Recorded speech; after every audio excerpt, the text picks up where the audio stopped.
नमस्कार दोस्तों, स्वागत है आपका न्यू डिस्कशन में। आइए डिस्कस करते हैं आज का करंट अफेयर्स।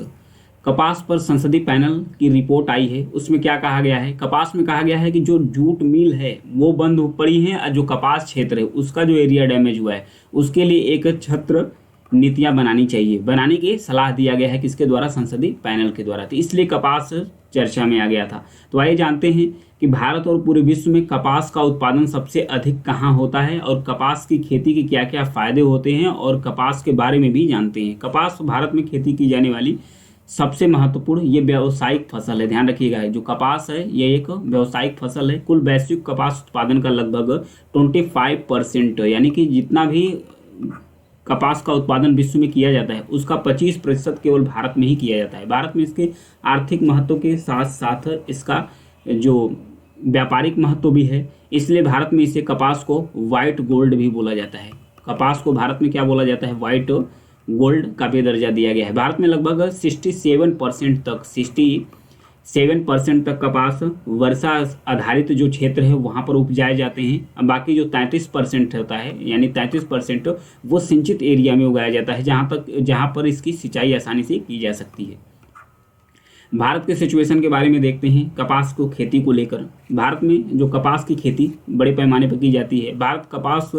भारत में कपास का दूसरा सबसे बड़ा प्रोडक्शन है विश्व में भारत दूसरे नंबर पर आता है इसके प्रोडक्शन में यानी उत्पादन में। नंबर 1 पे कौन आता है? नंबर 1 पर आता है चाइना।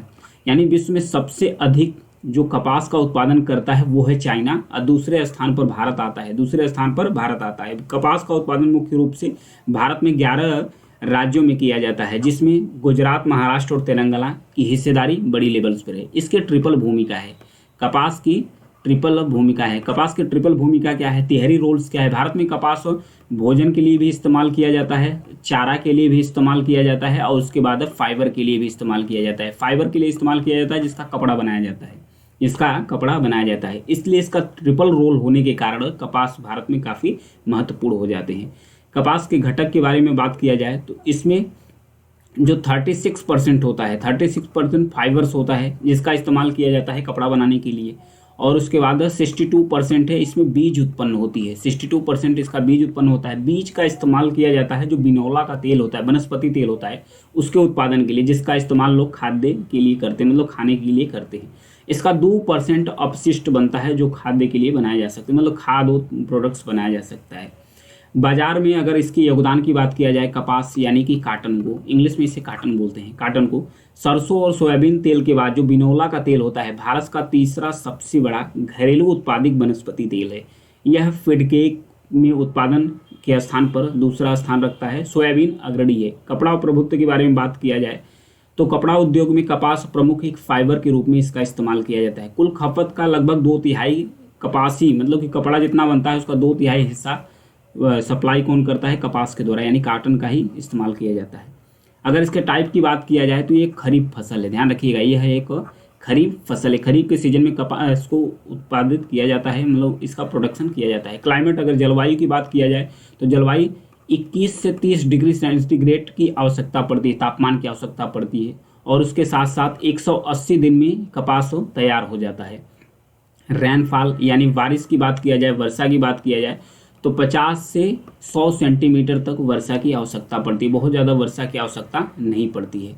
उसके साथ अगर स्टेट्स की बात किया जाए तो सबसे अधिक कौन उत्पादन करता है कपास का? तो गुजरात नंबर 1 पे है कपास का उत्पादन करने के नंबर में। फिर दूसरे स्थान पर आता है महाराष्ट्र, फिर तीसरे स्थान पर आता है तेलंगाना, फिर उसके बाद आता है आंध्र प्रदेश, फिर उसके बाद आता है राजस्थान, फिर उसके बाद आ जाता है राजस्थान, ये ऊपर हो जाएगा राजस्थान। तो ये क्रम है इसके उत्पादन का। अगर इंडिया की पोजीशन की बात किया जाए तो विश्व में दूसरे स्थान पर भारत का प्रोडक्शन है। अब वहीं इसका उपभोग की बात किया जाए तो सेकंड स्थान पर उपभोक्ता भी है भारत कपास के बारे में, और चाइना नंबर 1 है। सॉयल्स, अगर मिट्टी की बात किया जाए तो किस मिट्टी में इसे उपजाया जाता है? तो जो ब्लैक कॉटन सॉयल्स है, यानी कि जो हायर वाटर रिटेंशन, मतलब कि जो आर्द्रता बरकरार रखती है अपने अंदर, जो काली मिट्टी होती है, काली मृदा होती है, उसमें कपास का उत्पादन बहुत अच्छे लेवल पर होता है। अगर स्पेसिस की बात किया जाए काटन में कि कौन सी प्रजाति भारत में उपजाई जाती है, तो जो 4 प्रकार, एक इंडियन काटन से चारों प्रकार के जो कपास है, काटन है, वो भारत में उपजाए जा सकते हैं। एशियन काटन हो गया, इजिप्टियन काटन हो गया, अमेरिकन अपलैंड काटन हो गया, ये सारी काटन का उत्पादन भारत में किया जाता है। तो ये विश्व की एरिया है। यहाँ पर देखिए यूएसए का अलास्का है, यूएसए है, फिर ब्राज़ील है, फिर उसके बाद यहाँ पर माली है, बुर्किना फासो है, फिर उसके बाद कोस्ट डी आइवरी है, घाना है, यहाँ पर भी कपास का उत्पादन किया जाता है, तुर्की में किया जाता है। फिर उसके बाद मोजाम्बिक है यहाँ पर, फिर उसके बाद मलावी है, जाम्बिया है, जिम्बाब्वे है, यहाँ पर भी कपास का उत्पादन किया जाता है। चाइना है, ये तो नंबर 1 है, इंडिया है, नंबर 2 है, ऑस्ट्रेलिया में भी कपास का उत्पादन किया जाता है। ये सब एरिया थी कपास के उत्पादन के लिए। दीप स्तंभ के बारे में दिया है, लैम्प पोस्ट। तेलंगाना के जो नगलकोंडा में पुरातत्वविद हैं उनके द्वारा एक महत्वपूर्ण खोज की गई है, जो कृष्णा रिवर है, कृष्णा रिवर्स यानी जो कृष्णा नदी है उसी के किनारे एक 20 फीट लंबा एक दीप स्तंभ है जिसे लैम्प पोस्ट के नाम से जाना जाता है। उस पर तेलुगु और उसके साथ साथ जो तमिल है, तमिल भाषा में कुछ लेख लिखे गए हैं कि इसके किनारे से जो भी व्यापारी गुजरते थे, व्यापार मार्ग से गुजरते थे, तो उनको काफ़ी फायदा हो जाता था मार्ग को लेकर, और उनके लिए एक प्रकाश का स्रोत भी मिल जाता था, यानी कि वहाँ पर लाइट भी की व्यवस्था लगी रहती थी। इस बहुभाषी स्तंभ का इस्तेमाल 1635 शिलालेख में किया गया था, 1635 के शिलालेख में किया गया था। इससे पता चलता है कि जो चालुक्य और युग था, जो 8वीं शताब्दी का युग था, उस शिलालेख में समर्थित जो व्यापार मार्ग थे, गांव की भूमिका कितनी थी और व्यापार कितना होता था, उन सब सारी चीज़ों के बारे में आसानी से पता चलता था। लोकपाल चर्चा में क्यों आ गए? हाल ही में प्रधानमंत्री ने नरेंद्र मोदी के नेतृत्व में एक समिति का गठन किया गया। उस समिति में सुप्रीम कोर्ट के न्यायाधीश एक हैं जिनका नाम है अजय मणिकराव खान विल्कर्स। इनको लोकपाल का नया अध्यक्ष चुनने के लिए सिफारिश किया गया है। उसके साथ साथ जो सतर्कता आयुक्त है, उसके जो बैंक ऑफ महाराष्ट्र के प्रबंध निदेशक हैं एरातू एस राजीव, इनको नियुक्त किया गया है सतर्कता आयुक्त के रूप में। तो आइए लोकपाल के बारे में देखते हैं। लोकपाल है क्या? लोकपाल एक भ्रष्टाचारी विरोधी प्राधिकरण है।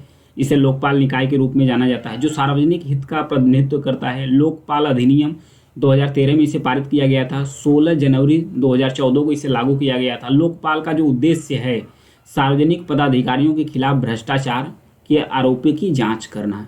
2019 में पहले जो लोकपाल नियुक्त किए गए थे, पिनाकी चंद्र घोष नियुक्त किए गए थे, जो पहले लोकपाल थे। इसके बारे में दिया है लोकायुक्त और लोकपाल के बारे में। जो केंद्र के अधिकारी हैं और केंद्र के जो संसद सदस्य हैं, जो भी सार्वजनिक प्राधिकारी हैं, उनके खिलाफ भ्रष्टाचार को आरोप का जांच करने के लिए लोकपाल है। और जो राज्य में वही काम करती है, राज्य के चाहे विधायक हो गए, चाहे राज्य के गवर्नमेंट के एम्प्लॉय हो गए, उनका जो जांच करती है उसे लोकायुक्त बोला जाता है। इनका अपॉइंटमेंट कौन करता है? जो लोकायुक्त होता है उसे गवर्नर्स यानी राज्यपाल के द्वारा उन्हें अपॉइंट्स किया जाता है, और वहीं जो लोकायुक्त होता है उसे प्रेसिडेंट के द्वारा किया जाता है। जो लोकपाल होते हैं उसमें जो इसके प्रेसिडेंट, अध्यक्ष सहित इसमें 8 सदस्य होते हैं, और जो लोकायुक्त होते हैं इसमें 3 सदस्य होते हैं। हालांकि राज्य अपने अनुसार कम ज़्यादा भी कर सकती है। हाइपर वेलोसिटी विस्तार सुरंग परीक्षण सुविधा के बारे में दिया है। आईआईटी कानपुर के बारे में, कानपुर भारत की जो पहली हाइपर वेलोसिटी विस्तार सुरंग परीक्षण सुविधा विकसित कर लिया है। मतलब कि अपने कैंपस के अंदर ही एक सुविधा विकसित कर ली है कि अगर हाइपर वेलोसिटी विस्तार वाली कोई भी मिसाइल है उसे टेस्ट किया जा सकता है, जिसकी स्पीड लगभग 3 से 10 किलोमीटर प्रति सेकेंड तक है। उसकी उड़ान को उसके अंदर ही टेस्ट किया जा सकता है। ये जो सुरंग विकसित किया गया है आईआईटी कानपुर के द्वारा, उसके अंदर ही टेस्ट जो हाइपरसोनिक मिसाइल है किया जा सकता है। 3 से जो 10 किमी प्रति सेकेंड तक की उड़ान गति भरती है, उनको आसानी से सेट किया जा सकता है, चेक किया जा सकता है। हाइपरसोनिक का अर्थ क्या होता है? जैसे कोई भी मिसाइल है उसे हाइपरसोनिक मिसाइल कब बोला जाता है? जब उसकी गति साउंड की गति से, साउंड यानी कि जो ध्वनि की गति से अगर उसकी गति 5 गुना अधिक होती है तो उस मिसाइल को हाइपरसोनिक मिसाइल बोला जाता है। हाइपरसोनिक गति अक्सर मैक में नापा जाता है। इसकी स्पीड 5 मैक से अधिक ही होती है, 5 मैक से अधिक ही इसकी स्पीड होती है। हाइपरसोनिक विमानों की जो सामान्य गति होती है वो 3000 प्रति घंटे प्रति मील प्रति घंटे, ध्यान रखिएगा 3000 मील प्रति घंटे से अधिक होती है। अब मैक संख्या 5 से अधिक ही इसकी स्पीड होती है, जो हाइपरसोनिक मिसाइल होती है।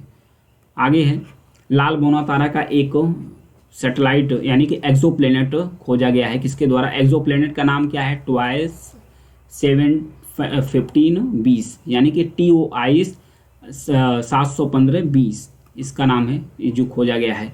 नासा का एक ट्रांजिटिंग एक्सोप्लैनेट सर्वे सैटेलाइट है, एक्सोप्लैनेट सर्वे सैटेलाइट है, जिसका नाम है टेस। यहाँ पर देखिए ये फिगर है। इसके द्वारा एक सुपर अर्थ की खोज की गई है, एक सुपर अर्थ की खोज की गई है। यहाँ पर देखिए देख सकते हैं, एक सुपर अर्थ की खोज की गई है। सुपर अर्थ की पहचान की गई है, जिसका नाम रखा गया है ट्वाई 71520। यहाँ पर देखिए ट्वाई 715b है। इसे पाया कहाँ गया है? एक्सोप्लैनेट होता क्या है? एक्सोप्लैनेट क्या होता है? जैसे कि हमारा सौरमंडल है, सूर्य हो गया, सूर्य के सौरमंडल के अंतर्गत जो भी हमें मिलते हैं ग्रह, उसे बोलते हैं सौरमंडल। हमारा सौरमंडल का ग्रह है। अब फिर सौरमंडल के बाहर किसी तारे का, किसी स्टार के परिक्रमा करने वाला, जो यानी कि जो सूर्य का परिक्रमा करते हैं वो हमारे सौरमंडल का ग्रह हो गया। और जो सूर्य के बाहर किसी तारे का परिक्रमा करते हैं, सूर्य भी एक तारा है, किसी अन्य तारे का परिक्रमा कर रहा है, तो उसे बोला जाता है एक्सोप्लैनेट, यानी कि एक्सोप्लैनेट जिसका सुपर अर्थ नाम रखा गया है। तो एक तारा था जिसका नाम था ट्वाई, इस तारे का नाम ही था जो लाल बौना तारा था, जिसका नाम था TOI 715 था। इसी का चक्कर लगा रहा था। ये जो एक्सोप्लैनेट है जिसका नाम सुपर अर्थ दिया गया है, इसी का चक्कर लगा रहा था, जिसका नाम रख दिया गया है ट्वाइस यानी कि TOI 715b रखा गया है। यहाँ पर देखिए ये खोजा गया है। तो टेस है क्या? जो ट्रांजिटिंग एक्सोप्लैनेट सर्वे सैटेलाइट है, नासा का है, एक अंतरिक्ष यानी कि जो एक स्पेस टेलीस्कोप है जो एक्सोप्लैनेट की खोज करता है। इसे 18 अप्रैल 2018 में ही इसे लॉन्च किया गया था। और इसके आसपास लगभग 2 लाख स्टार्स हैं। एक्सोप्लैनेट की खोज करने के लिए इसे डिज़ाइन किया गया है, मतलब 2 लाख से अधिक जो स्टार्स यानी कि जो तारे हैं उसकी खोज करने के लिए इसे डिज़ाइन किया गया है। तो इसे याद रखिएगा। एक्सोप्लैनेट्स इसके बारे में बताया है कि एक ऐसा ग्रह है जो हमारे सौरमंडल के बाहर किसी तारे का परिक्रमा करता है, जिसे एक्सोप्लैनेट कहते हैं। एक्सोप्लैनेट जो शब्द है आया है एक्स्ट्रा सोलर ग्रह से आया है, मतलब कि सोलर मंडल के हमारे बाहरी ग्रह। आगे है दाची गाम राष्ट्रीय उद्यान के बारे में दिया है। 2024 की जो सर्दियां हैं, 2024 की जो सर्दियां पड़ रही है, उसमें ये जो भालू है, हिमालयी काले भालू जो दाची गाम राष्ट्रीय उद्यान में रहते हैं, तो ये अपने जो प्राकृतिक हाइबरनेशन है उसका सामना करते हैं। मतलब कि अधिक शीत हो जाता है, ठंडा होता है, बर्फबारी पड़ता है, तो ये अपना भोजन का तलाश नहीं कर सकते, ये शीत निष्क्रियता में चले जाते हैं। तो इनके भोजन के प्रबंधन के लिए किया गया है कि जो दाची गाम राष्ट्रीय उद्यान है उसमें इनकी भोजन की प्रबंधन करने की बात कही जा रही है, इसलिए चर्चा में आ गए हैं। इस भालू के बारे में जानते हैं, जो हिमालय काले भालू हैं। ये एशियाई काले भालू की एक उप प्रजाति है जो अपने पर्यावरण पारिस्थितिक संकेतक और प्रमुख प्रजाति के रूप में महत्वपूर्ण भूमिका निभाते हैं। ये सर्वहारी हैं, ये सर्वहारी भी हैं। ये भारत, भूटान, नेपाल और चीन, पाकिस्तान के हिमालय क्षेत्र में मिलते हैं। तो आइए इस जो दाची गाम राष्ट्रीय उद्यान है सबसे इम्पोर्टेंट, इसके बारे में जान लेते हैं। ये जम्मू कश्मीर के जो श्रीनगर है इससे 22 किलोमीटर दूर पर स्थित है। यहाँ पर देखिए जम्मू कश्मीर में स्थित है, श्रीनगर से 22 किलोमीटर दूर पे स्थित है। लगभग 141 वर्ग किलोमीटर में फैला हुआ है, 141 वर्ग किलोमीटर में फैला हुआ है, जिसका अर्थ है 10 गांव। जो दाची गाम है इसका अर्थ है 10 गांव, यानी कि 10 गांव से मिलकर बना है, तो इसे बोला जाता है 10 गांव। तो इसी के नाम पर रख दिया गया है इसका दाची गाम नाम। तो दाची गाम नेशनल पार्क है, ये जम्मू कश्मीर में स्थित है। तो ये था इसके बारे में, दाची गांव के बारे में। यहाँ पर एक हंगुल रहती है जो लुप्तप्राय है, जिसे कश्मीरी स्टैग के रूप में भी इसे जाना जाता है। इस पर अगर जंगल की बात किया जाए तो जंगली चेरी, सेब, ओक और पाइन जैसे विभिन्न जो वनस्पति है वो इस दाची गाम नेशनल पार्क में रहते हैं। और भी इंडिया के कुछ पार्क हैं फेमस, देख लेते हैं।